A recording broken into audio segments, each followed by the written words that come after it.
Recently, longtime popular political commentator and social media personality Candace Owens dropped a viral video questioning the legitimacy of Turning Point USA founder Charlie Kirk's assassination, revealing several lies being told by mainstream media networks alongside government officials about his alleged shooter, Tyler Robinson. While I was definitely not a fan of Kirk or care about his death, I do take interest in government entities launching false flag operations in our nation to propagate political clashes such as culture, race wars, and increased discontentment across the nation. This often results in policies being passed which further restrict the rights and freedoms of average citizens or further empowers the surveillance state. Let's start with information regarding the suspect. Tyler has never confessed to these crimes, or not yet at least, and authorities have confirmed this, including Utah Governor Spencer Cox. In fact, it was reported that he is actually bewildered by the idea of committing such an act.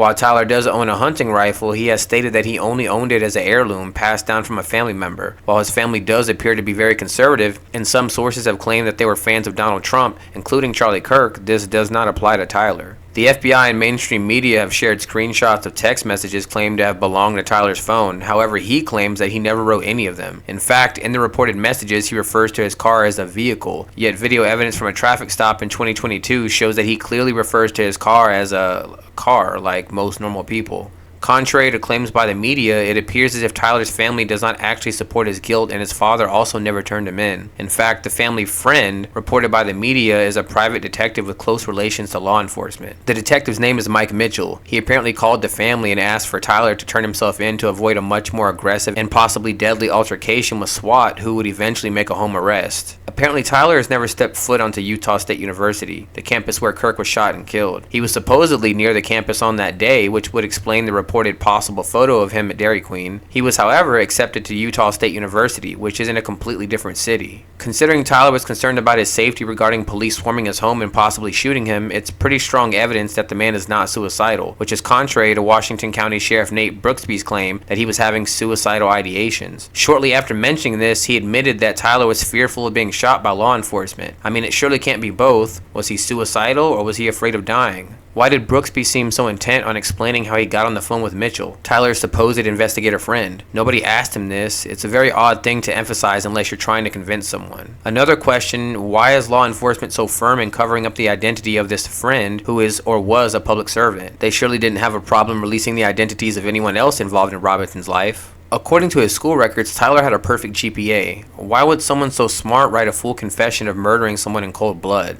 The viral photo of the shooter responsible for Kirk's death doesn't quite match up with Tyler's description either. First of all, the man in the photo looks noticeably taller. Second, why didn't the feds provide video of the shooter? It's obviously taken from a surveillance camera. Was it so that they could purposely blur the photo? According to Owens, Tyler's family went to his apartment after his arrest and felt as though it was staged. They also harbor suspicions on why Tyler's boyfriend, Lance Twiggs, was immediately cleared of any wrongdoing. Suspicions were also raised over things such as a furry bed being intentionally placed in their son's room, which was something Twiggs took interest in, not Tyler. Lance's family confirmed this with Owens. Interesting enough, the New York Post reported on September 23rd that Twiggs had completely vanished. Now that we've discussed reliable information regarding the supposed shooter, let's dive into the very questionable narrative. While authorities swiftly arrested an alleged shooter, the official narrative is riddled with inconsistencies, contradictions, and outright absurdities that suggest a deeper conspiracy at play. The government's version of events strained credulity. Kirk's security team hastily dismantled the scene, removing cameras and banners that could have provided critical evidence. Federal investigators claim Robinson abandoned a Mauser rifle in a wooded area after leaping from a rooftop. According to the FBI, the rifle was recovered with its barrel fully reinstalled, but video footage from the scene paints a contradictory picture. The suspect is seen fleeing the rooftop empty-handed.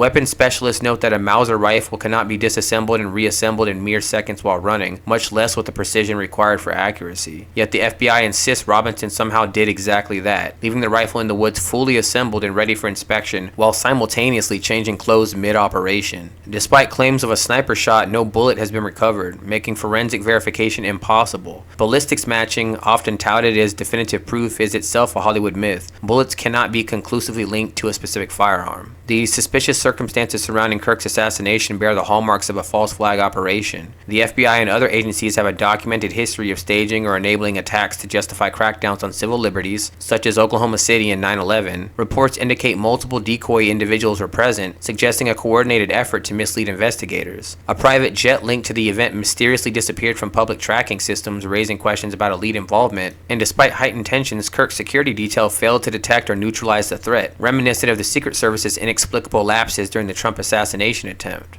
While Israel, a nation infamous for its assassination programs, remains a prime suspect due to Kirk's criticism of Israeli policies, other possibilities loom. Kirk's vocal opposition to globalist agendas made him a target. His assassination could serve as a warning to dissenters. Radicalized individuals, many brain damaged by COVID vaccines, which have been shown to impair cognitive function, have celebrated Kirk's death, signaling a dangerous escalation in political violence. Or the event could be engineered to justify martial law, digital ID mandates, or further censorship under the guise of preventing extremism. The assassination fits a pattern of orchestrated chaos designed to destabilize America. Corporate press outlets parrot government narratives while suppressing alternative investigations. Each suspicious event deepens public skepticism, accelerating societal breakdown. And as human jobs vanish, unrest grows, which are perfect conditions for authoritarian solutions. Here are some more questions. Why did Sheriff Brooksby lie about Mike Mitchell? Despite being a former member of law enforcement and a private investigator, there is not many traces of evidence or information on Tyler Robinson's supposed friend. I could only find a LinkedIn profile and 2 photos related to a Michael Mitchell involved with law enforcement. One was shared on the Toledo Police Department's Facebook page. The other was shared on the Facebook page of Washington County Sheriff's Office. Based on current information circulating, I'm guessing that the first photo is a completely different guy. How is it that such a prominent figure in this investigation and previous police officer of over 2 decades has such little photographic or video presence? More importantly, based on this post, it's clear that Sheriff Brooksby lied about the retirement date of Mitchell, which Brooksby claimed was 3 years ago, not in January of 2024. There were also 2 men behind Kirk giving hand signals just before the gunshot. Many believe these guys were some sort of federal agents, possibly CIA. Is Israel responsible?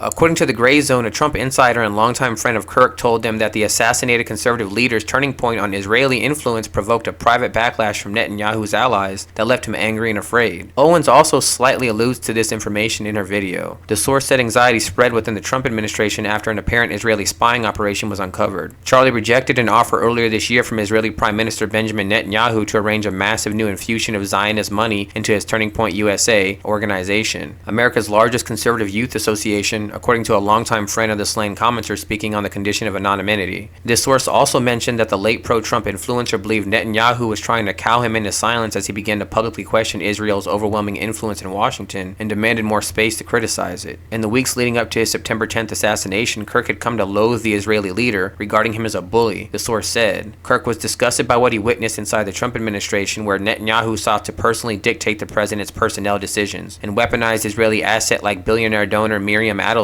to keep the White House firmly under its thumb. According to Kirk's friend, who also enjoyed access to President Donald Trump in his inner circle, Kirk strongly warned Trump last June against bombing Iran on Israel's behalf. Charlie was the only person who did that, they said, recalling how Trump barked at him in response and angrily shut down the conversation. The source believes the incident confirmed in Kirk's mind that the President of the United States had fallen under the control of a malign foreign power and was leading his own country into a series of disastrous conflicts. By the following month, Kirk had become the target of a sustained private campaign of intimidation and free-floating fury by wealthy and powerful allies of Netanyahu, figures he described in an interview as Jewish leaders and stakeholders. He was afraid of them, the source emphasized. I'd like to clarify that there is currently no evidence of an Israeli government role in Kirk's assassination. However, that has not stopped thousands of social media users from speculating that pro-Trump operatives shifting views on the issue contributed in some way to his death. By the time of publication, over 100,000 Twitter X users have liked a September 11th post by libertarian influencer Ian Carroll, declaring about Kirk he was their friend. He basically dedicated his life to them, and they murdered him in front of his family. Israel just shot themselves. Many advancing the unsubstantiated theory have pointed to a Twitter X post by Harrison Smith,